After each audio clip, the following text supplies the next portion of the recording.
ఇప్పుడు మనం different cases చూద్దాం బేస్డ్ ఆన్ స్పీడ్ చేంజెస్.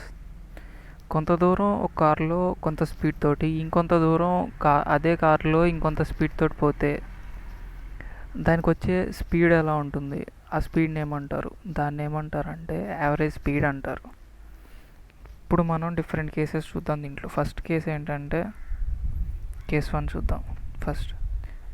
ఇప్పుడు నేను ఒక కార్లో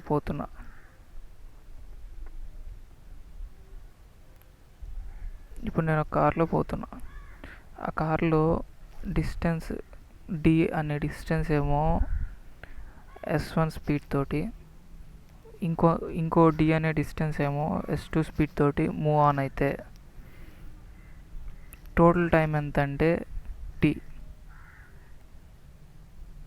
ఇట్లాంటి వలన నాకు టోటల్ డిస్టెన్స్ ఎంత ఆర్ యావరేజ్ స్పీడ్ ఎంత, యావరేజ్ స్పీడ్ అనేది ఎలా వస్తుంది? Average speed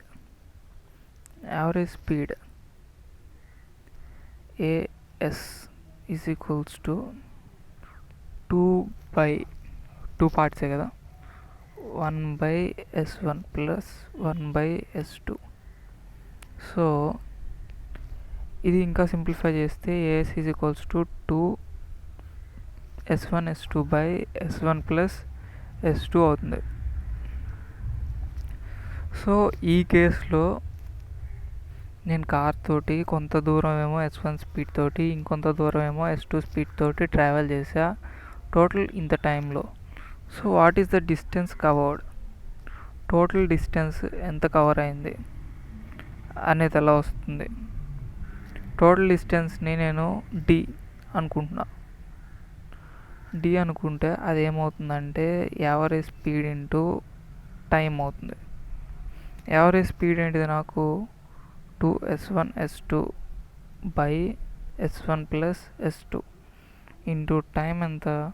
tea. సో ఇలా మనం టోటల్ డిస్టెన్స్ని కూడా ఫైండ్ అవుట్ చేయొచ్చు. ఇప్పుడు సెకండ్ కేస్ చూద్దాం.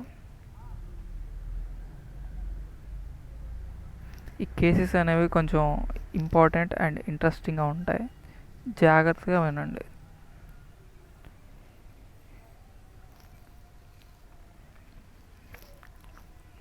ఇప్పుడు ఒక కార్లో నేను S1 స్పీడ్ తోటి డి అనే డిస్టెన్స్ మూవ్ అయ్యా.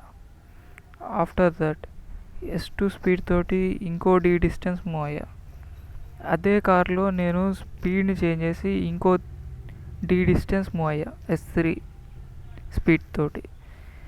ఈ టైన నాకు వచ్చే యావరేజ్ స్పీడ్ ఏంటి? AS ఏమవుతుందంటే 3 పార్ట్స్ ఉన్నాయి కాబట్టి 3/1/S1 plus 1/S2 plus 1/S3. ఓవరాల్గా ఏమవుతుందంటే S is equals to 3 times S1 S2 S3 by S1 S2 plus S2 S3 plus S3 S1. And total distance ఏమవుతుంది? టోటల్ ఎంత డిస్టెన్స్ కవర్ చేశాను అనేది ఎలా వస్తుంది? Total distance is equals to ఇదంతా move అవడానికి పట్టే టైము టీ అయితే టోటల్ డిస్టెన్స్ ఏమవుతుందంటే average speed into time. So పైన నాకు యావరేజ్ స్పీడ్ తెలుసు, ఏంటిది? 3S1 S2 S3 by S1 S2 plus S2 S3 plus S3 S1 into T. ఇలా మనం ఈ 2 కేసెస్లో ఫైండ్ అవుట్ చేయొచ్చు. ఒకవేళ నాకు స్పీడ్తో పాటు టైం కూడా చేంజ్ అయితే ఈ కేసులో నాకు ఈక్వేషన్ ఎలా ఉంటుంది? కేస్ 3 ఏంటంటే నేను కార్లో T1 అవర్స్ S1 స్పీడ్ తోటి మూవ్ అయ్యా.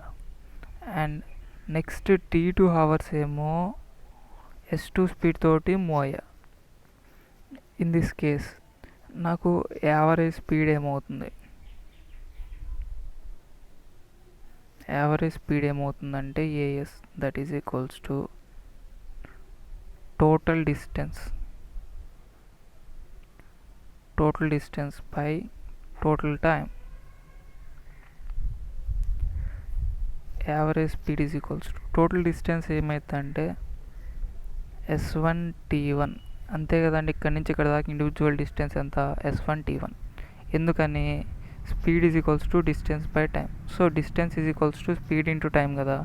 ఇక్కడ నుంచి ఇక్కడ దాకా రావడానికి నాకు పట్టిన డిస్టెన్స్ ఎంత అంటే S1 T1. మరి ఇక్కడ నుంచి ఇక్కడ దాకా పోవడానికి S2 T2 డిస్టెన్స్ ఉంది ఇక్కడ నుంచి ఇక్కడ దాకా. అండ్ ఇక్కడ నుంచి ఇక్కడ దాకా S2 T2 ఉంది. ఓవర్ బై టోటల్ టైం ఎంత, T1 ప్లస్ T2నే కదా. సో ఇలా ఫైండ్ అవుట్ చేయాలి. ఇలా ఈ 3 కేసెస్లో ఏదో కేసు ఇచ్చేసి మనల్ని based on distance, time and speed మీద క్వశ్చన్స్ అడుగుతారు. సో ఈ 3 కేసెస్ వన్స్ అగైన్ మళ్ళీ చూడండి, క్లియర్గా ఇంకోసారి అర్థం చేసుకోండి. సో దట్ మీరు ఫర్దర్ లెక్కలు ఈజీగా చేయడానికి ఉంటుంది. అండ్ నేను వీటి మీద సమ్స్ కూడా నెక్స్ట్ వీడియోస్లో చూపిస్తుంటా, ఒకసారి చూడండి అండ్ ప్రాక్టీస్ కూడా చేయండి.